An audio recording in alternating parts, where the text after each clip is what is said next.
অবশেষে অপু বিশ্বাসের সার্জারি সম্পন্ন, মায়ের জন্য কান্না করছে জয়। সাকিব বুবলি এখনো চুপ।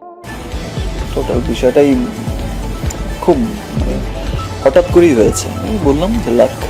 আলহামদুলিল্লাহ, আল্লাহর অশেষ রহমতে অপু বিশ্বাসের সার্জারি সম্পন্ন হয়েছে। কিন্তু এই সুখবরের মাঝেও হাসপাতালে কাঁদছে ছোট্ট জয়। তার মায়ের জন্য মা মা বলে এমন কান্না করছে যে ডাক্তার নার্সদের চোখেও ভিড়ে গেছে জল। যে অপু শাকিব খানের আমার কাছে স্পেশাল মানুষ আব্রামের বাবা শাকিব খান, তো তার জন্য রান্নাটা করা হয়েছিল। উনি এসেছেন, খেয়েছেন। আমরা ঘুরতে প্রিয় খাবার রান্না করতে গিয়ে হাত পুড়িয়ে ফেলেছিল, যার জন্য জরুরি সার্জারি লাগে। আল্লাহর রহমতে সেই অপারেশন সফল হয়েছে। কিন্তু শাকিব খান এখনো একদমই চুপ। বুবলি, যিনি কয়েকদিন আগে নতুন কন্যা সন্তানের মা হয়েছে, তিনি কোনো প্রতিক্রিয়া দেননি। এসেছেন, খেয়েছেন। আমরা ঘুরতে বেরিয়েছিলাম। আব্রামের বাবা মানে শাকিব খান, আমরা তো একটা পরিবার। শাকিবের মা অপুকে দেখতে গিয়েছেন, বুবলি নিজেও গিয়েছেন। আর আজ সার্জারির পর জয়ের এই কান্না, পুরো ঘটনা আজকের ভিডিওতে তুলে ধরে বলছি। শেষ পর্যন্ত দেখুন, চোখের পানি ধরে রাখতে পারবেন কিনা। লাইক করে রাখুন এখনই। কয়েকদিন আগে যখন অপু বিশ্বাসের হাত পুড়ে যাওয়ার খবর ভাইরাল হয়, তখনই কেউ ভাবেনি বিষয়টা এত গুরুতর হয়ে উঠবে। ডাক্তাররা বলেছিলেন ইনফেকশন ছড়িয়ে পড়েছে, হাত বাজাতে জরুরি প্লাস্টিক সার্জারি লাগবে। আর আজ রাতেই সেই অপারেশন হয়েছে। আল্লাহর অশেষ রহমতে সার্জারি সফল হয়েছে। এখন অপু বিশ্বাস পোস্ট অপারেটিভ কেয়ারে আছেন। ডাক্তার বলছে তিনি শারীরিকভাবে স্থিতিশীল, কিন্তু মানসিকভাবে লেগেছে সেটা হচ্ছে যে মাটির চুলায় রান্না করেছে, এবং আমি বলেছিলাম না যে স্পেশাল জায়গায় রান্না করছে, স্পেশাল মানুষ খাবে। আসলে স্পেশাল মানুষই খেয়েছে। ছেলে জয়কে যখন মায়ের কাছে নিয়ে যাওয়া হয়, তখন জয় তার মায়ের ব্যান্ডেজ করা হাত দেখে কান্নায় ভেঙে পড়ে। আমার মা কেন এমন হয়েছে, বাবা কোথায়?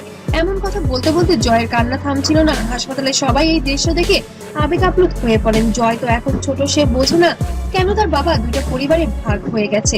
সে শুধু তার মাকে সুস্থ দেখতে চায়। কিছু সূত্র বলছে জয় নাকি তার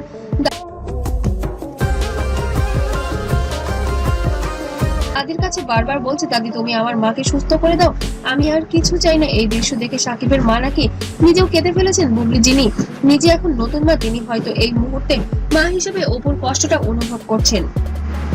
কিন্তু সবচেয়ে বড় প্রশ্ন, সাকিব খান কোথায়? তার প্রথম স্ত্রী ও সন্তানের এত বড় বিপদের সময় তিনি কেন এখনো কোনো কথা বলছেন না? এটা কি তার স্বভাব, নাকি অন্য কোনো কারণ আছে? এটা আল্লাহর রহমত। অপু অনেক দোয়া করেছিলেন,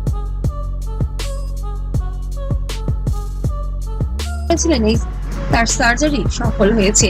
জয়ের কান্না দেখে হয়তো সাকিবের মনও গলে যাবে। নাকি বলছেন এই পুরো ঘটনা অপুকে সাকিবের কাছাকাছি নিয়ে আসার একটি স্ট্র্যাটেজি। কারণ বুবলি নতুন মেয়ে হওয়ার পর অপু জয় একটু পিছিয়ে ছিল।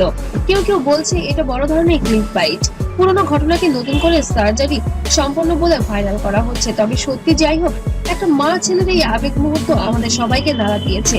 আমরা অপু বিশ্বাসের সুস্থতার জন্য দোয়া করি, আল্লাহ যেন তাকে দ্রুত সুস্থ করে তোলেন। জয় যেন তার মাকে হাসতে দেখে। আপনাদের কি মনে হয়, সাকিবের কি এখন উচিত অপু ও জয়ের পাশে এসে দাঁড়ানো?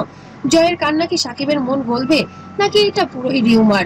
কমেন্টে আপনার মতামত জানাবেন। আর সবচেয়ে আবেগের কমেন্ট পিন করা হবে। আর ভিডিওটি লাইক করুন, শেয়ার করুন এবং চ্যানেলটিকে সাবস্ক্রাইব করতে ভুলবেন না। আর পেজ থেকে দেখলে অবশ্যই ফলো করবেন। এবং পরের ভিডিও নিয়ে আসবো অপুর লেটেস্ট আপডেট ও সাকিব খানের প্রতিক্রিয়া। আর অপুর জন্য সবাই দোয়া করবেন। আল্লাহ আমাদের সবাইকে হেফাজত করুক। সবাই ভালো থাকবেন, সুস্থ থাকবেন। ধন্যবাদ।